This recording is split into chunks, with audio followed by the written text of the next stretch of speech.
ஆத்ம நண்பர்கள் அனைவருக்கும் அன்பான வணக்கம். நம்முடைய ஆத்மஞான மையம் யூடியூப் சேனல்ல நலம் தரும் நவராத்திரியின் 8வது நாளில் உங்கள் அனைவரையும் சந்திப்பதிலே மிகுந்த மகிழ்ச்சி அடைகின்றேன்.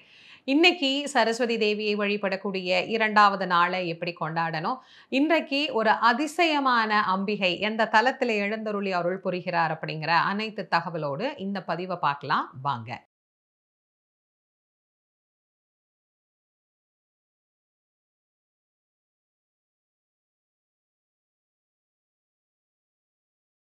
பொதுவாக கலைமகள் என்று சொல்லக்கூடிய அம்பிகை ஞானத்தினுடைய ரூபிணியாக மட்டுமல்ல, நம் ஒவ்வொருவருக்கும் வாழ்க்கையில செய்யக்கூடிய செயல்களிலே வெற்றியை தரக்கூடியவளாகவும் இந்த அம்பாள் விளங்குகின்றாள்.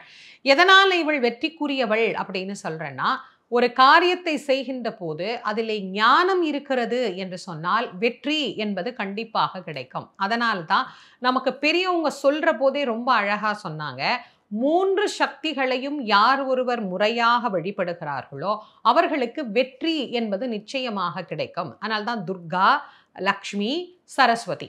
இதுல சரஸ்வதி ஞானத்தினுடைய பிம்பமாக நமக்கு விளங்குகின்ற காரணத்தினால 2 வகையான ஞானங்களையும் இவளிடத்திலே இருந்து நாம் பெறலாம். பரஞானம், அபரஞானம் என்று சொல்லக்கூடிய 2 வகையான ஞானத்தையும் நாம் பெறலாம். அப்படிங்கிறதுனால தான் ஞானம் இருந்தால் வெற்றி உண்டு. ஆக சரஸ்வதியை வணங்கி நிறைவு செய்த உடனேயே நமக்கு வரக்கூடிய திருநாளை விஜயதசமி, வெற்றி திருநாள் அப்படின்னு நமக்கு வச்சாங்க. அப்ப எல்லாத்திலையும் எல்லாருக்கும் வெற்றி வேணும் இல்ல. பொதுவா நம்ம நினைக்கிறோம் படிப்பதற்கு மட்டும்தான் ஞானம் வேணும் அப்படின்னு. என்னை பொறுத்த வரைக்கும் நான் ஒரு விஷயம் சொல்றேங்க. என்னுடைய வாழ்க்கையில அன்றாடம் பல்லாயிரக்கணக்கான மனிதர்களை சந்திக்கிறேன். அந்த மனிதர்களை சந்திக்கிற போது அவர்கள் நடக்கிறது, சாப்பிட்றது, பேசுறது, இதுல கூட ஞானம் என்பது அவர்களுக்கு இருக்கிறதா அப்படின்னா பல பேருக்கு இல்லை. இதுல எல்லாமே கூட ஞானம் வேணுமாமா அப்படின்னா, நான் என்னுடைய மேடையில பேசுற போது ஒரு விஷயம் சொல்லுவேன். சாதாரணமா நீங்க தண்ணி குடிக்கிறதுக்கு கூட ஞானம் என்பது அவசியமானது அப்படின்னு. தண்ணிக்கும் ஞானத்துக்கும் என்ன சம்பந்தம்? ஒரு டம்ளர்ல மொண்டமா குடிச்சோமா, பாட்டில் இருந்ததா குடிச்சோமா, அப்படியே கிளம்பி போனோமா அப்படின்னு இருந்தா அவ்வளவுதானே. இதுல என்னமா ஞானம் இருக்கு அப்படின்னா, நீங்க நல்லா யோசிச்சு பாருங்க. எந்த ஒரு செயலுக்கும் 3 விஷயங்கள் அவசியம். நமக்கு பெரியவங்க சொல்லியிருக்கிறாங்க. இச்சை, கிரியை, ஞானம். முதல்ல தண்ணீர் குடிக்க வேண்டும் அப்படிங்கிற இச்சை, ஆசை வரணும். அதுக்கப்புறம் கிரியை, அதற்கு உண்டான பொருட்கள் அப்படிங்கிறது இருக்கணும். ஒரு பானை இருக்கணும், ஒரு குடம் இருக்கணும், ஒரு டம்ளர் இருக்கணும், அது மூடுறதுக்கு மூடி இருக்கணும். எதுவுமே இல்லாம ஒரு ஆத்துலயோ குளத்திலேயோ அருவியிலேயோ தண்ணி இருக்குன்னா எப்படி குடிக்க முடியும்?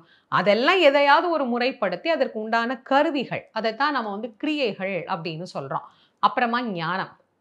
ஞானத்துக்கும் தண்ணி குடிக்கிறதுக்கும் என்ன சம்பந்தம்? தெளிவா பாருங்க. ஒரு டம்ளர்ல ஒருத்தவங்களுக்கு தண்ணி கொடுக்குறோம். அந்த தண்ணி எப்படி குடிக்கணும்? தூக்கி குடிக்கணும். சில பேர் தண்ணி எப்படி குடிக்கிறாங்க? மாடு மாதிரி கவுந்துக்கிட்டு குடிக்கிறாங்க. அப்படி குடிச்ச டம்ளரை வீட்டுக்குள்ள திரும்ப வாங்கி வைக்கிறதா அப்படின்னு கூட சமயத்துல யோசனை வரும். அவ்வளோ பாதி டம்ளர் வாய்க்குள்ள போற அளவுக்கு குடிச்சா அது என்ன நாகரிகமாவா இருக்கு? அப்ப அவங்களுக்கு அறிவு இருக்கா அப்படின்னு கேட்க தானே நம்மளுக்கு தோணும். சில பேர் காஃபி குடிப்பாங்க. அந்த காஃபி அவங்க இழுக்கிற இழுல எதிர்த்த டேபிள்ல இருக்கிறவரும் உள்ள சேர்ந்து போயிடுவார் போல இருக்கு. இப்படி இழுத்து ரசிச்சு குடிச்சா அவருக்கு வேணா காஃபி இன்பம். ஆனா எதிர்த்தாப்புல இருக்கிறவங்க அதை அநாகரிகமா நினைப்பாங்க, அறிவில்லைன்னு நம்மளை யோசிப்பாங்க அப்படின்னு அவர் யோசிச்சாரா? கிடையாது. எந்த பாத்திரத்துல எப்படி குடிக்கணும் அப்படிங்கிறதுக்கு கூட ஞானம் வேணும் தானே. ஒரு கண்ணாடி டம்ளர்ல கொண்டு வந்து ஜூஸ் கொடுக்குறாங்க. தூக்கி தாங்க குடிக்கணும், எச்ச பண்ணி குடிக்கக்கூடாது அப்படின்னு கண்ணாடி டம்ளர்ல இருக்கிற ஜூஸை தூக்கி மேலே கொட்டிக்கிட்டா அறிவாளித்தனமா? இல்லைல்ல. அப்போ கண்ணாடி டம்ளர்ல எப்படி குடிக்கணும், ஒரு பீங்கான் டம்ளர்ல எப்படி குடிக்கணும், ஒரு வெள்ளி டம்ளர்ல எப்படி குடிக்கணும், பேப்பர் கப்ல எப்படி குடிக்கணும், எல்லாமே தெரிஞ்சிருக்கணும்ல. வீட்டில் எப்படி குடிக்கணும், வெளியில எப்படி தண்ணி குடிக்கணும், 4 பேர் இருக்கிற இடத்துல எப்படி சாப்பிடணும். அப்ப அது கூட ஒரு ஞானமான செயல் தானே. ஞானம் என்பது தண்ணி குடிக்கிறதுக்கும் வேணும், சமைக்கிறதுக்கும் வேணும், பரிமாறுறதுக்கும் வேணும். சில பேர் எல்லாத்தையும் மொத்தமா தள்ளி விட்டுட்டு நீ சாப்பிட்டா என்ன சாப்பிடலன்னா என்னன்னு போய் நின்றுவாங்க. சில பேரை வைக்கவே மாட்டாங்க. வைங்க வைங்க வைங்கன்னு கேட்டு கேட்டு வாங்குறதா இருக்கணும். அப்ப எல்லாத்துக்குமே என்ன வேணும்? ஞானம் வேணும். அப்ப எல்லாருமே ஞானத்தின் ரூபிணியான சரஸ்வதியை வணங்கி அவளுடைய அனுகிரகத்தை பெறணும். அப்படிங்கிறதுனால தான் இந்த நவராத்திரி காலத்துல எல்லாருக்கும் இந்த அருளை கொடுமா அப்படின்னு உலகம் முழுக்க இந்த அன்னையை வழிபடக்கூடிய ஒரு அழகான வழிபாட்டுல 2வது நாள்ல நம்ம இருக்கோம். இந்த சரஸ்வதியை வழிபடுகிற 2வது நாள்ல என்னெல்லாம் நாம செஞ்சு வழிபாடு பண்ணணும் அப்படிங்கிறத இப்ப பார்க்கலாம் வாங்க. 8வது நாள் அம்பிகைக்கு நரசிம்மதாரிணி அப்படிங்கிற திருநாமம் அமைந்துள்ளது. இன்றைக்கு பத்ம வகையான கோலங்கள் நாம போடலாம். மலர்கள்ல ரோஜாவும் இலைகள்ல மருதாணியும் பயன்படுத்தலாம். நெய்வேத்தியமாக பால் சாதமும் சுண்டல்ல மொச்சை பயிறு சுண்டலும் நெய்வேத்தியம் பண்ணலாம்.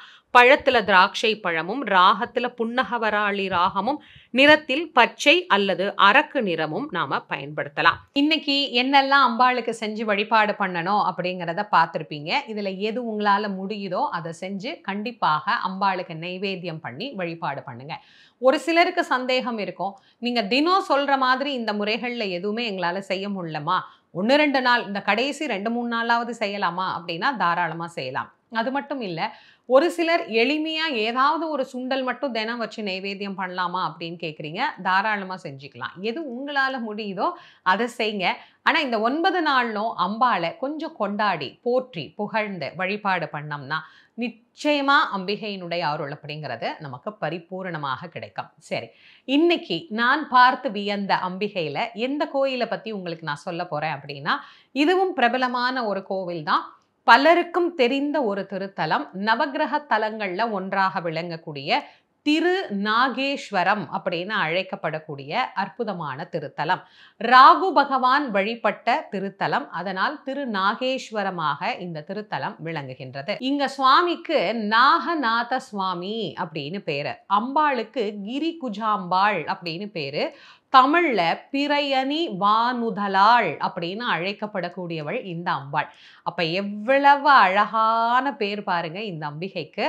அற்புதமான அழகான இந்த சுவாமி ராகு என்கின்ற தலத்தில், ராகு தலத்தில் எழுந்தருளி இருக்கிறதுனால, நாகம் வழிபட்டதனால் நாகநாத சுவாமி அப்படிங்கிற திருப்பெயரோடு எழுந்தருளி இருக்கிறார்.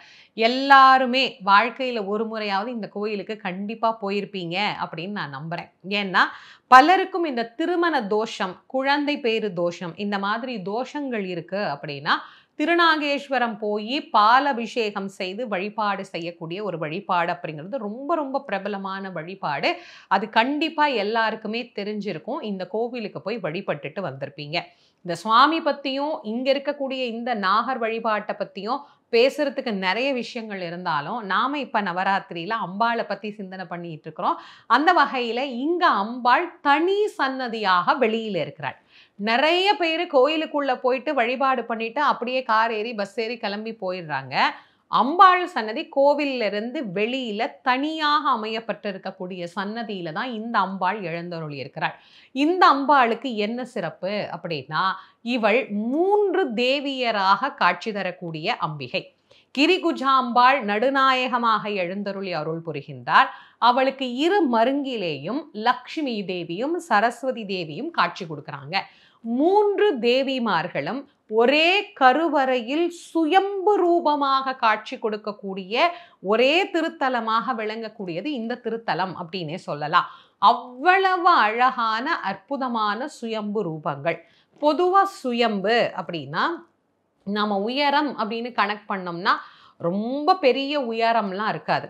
சின்னதா 1 அடி 2 அடி 3 அடி 4 அடி இந்த மாதிரி ரொம்ப அளவு சிறியதாகத்தான் நம்ம சுயம்புவை பார்க்க முடியும்.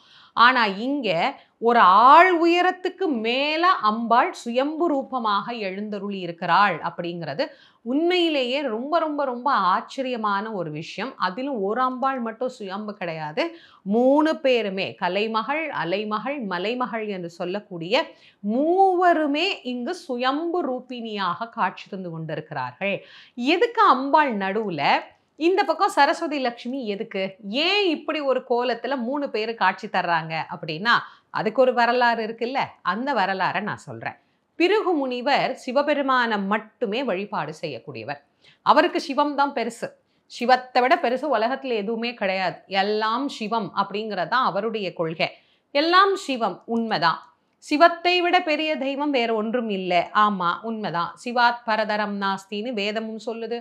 சிவனோடு ஒப்பார் தேடினும் இல்லைன்னு தமிழ்மறைகளும் நமக்கு பேசுகிறது. அப்போ சிவபெருமான் உயர்ந்தவர் தான். அவருக்கு மேல பெரிய கடவுள் யாருமே இல்லை. எல்லாத்தையும் விட சிவன் பெரியவர், உண்மைதான். ஆனா இந்த ஆனான்னு ஒண்ணு போட்டா அங்க கொஞ்சம் யோசிக்கணும் இல்லையா? ஆனால் சிவத்துக்குள்ளதான் சக்தி இருக்கு அப்படிங்கிறத பலரும் மறந்துடுறாங்க. அன்னைக்கு பிருகு முனிவரும் மறந்துட்டார். இன்னைக்கும் பல பேரும் மறந்துடுறாங்க. பல பேருக்கு சிவம் தான், சிவனை கும்பிட்டா போதும், அம்பாளா, அம்பாள் சன்னதிலாம் வேண்டாம், சிவனே எல்லாம் பார்த்துக்குவார் அப்படின்னு நினைச்சிடுறாங்க. ஆனா அது தவறு. அம்பாளினுடைய அனுக்கிரகம் இருந்தால்தான் சிவபெருமானுடைய கருணையை பரிபூரணமாக பெற முடியும். சிவசக்தி தத்துவம் என்பது ஒரு உயரிய தத்துவம். நான் வாய்ப்பு இருந்ததுன்னா அதை பத்தி உங்களுக்கு நான் இன்னொரு முறை பேசுறேன்.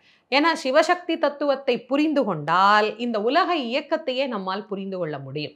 பிரம்ம அண்டங்கள் அனைத்துக்கும் தனிப்பெரும் தலைவனாக விளங்கக்கூடிய சிவபெருமான் சக்தியோடு இணைந்துதான் அனைத்தையும் இயக்கி கொண்டிருக்கிறார். சிவம் இயங்காது, சக்தி தான் சிவத்திற்குள் இருந்து இயங்கக்கூடிய தன்மையை உடையது.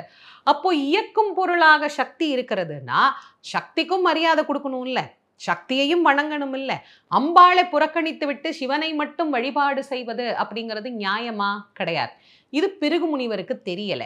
அவர் என்ன பண்ணிட்டாரு, அம்பாளை விட்டுட்டு சுவாமியை மட்டுமே வழிபாடு பண்ணிட்டு இருந்தார். ஒரு நாள் அம்பாளை என்ன பண்ணார், போய் பக்கத்துல உட்காந்துட்டார். இப்ப என்ன பண்ணுவ அப்படின்னு. ஆனா அப்பயும் அவர் என்ன பண்றாரு தெரியுமா, வண்டு ரூபம் எடுத்து அம்பாளை விட்டுட்டு சுவாமியை மட்டும் பிரதட்சணம் பண்ணிட்டு போயிட்டாரு.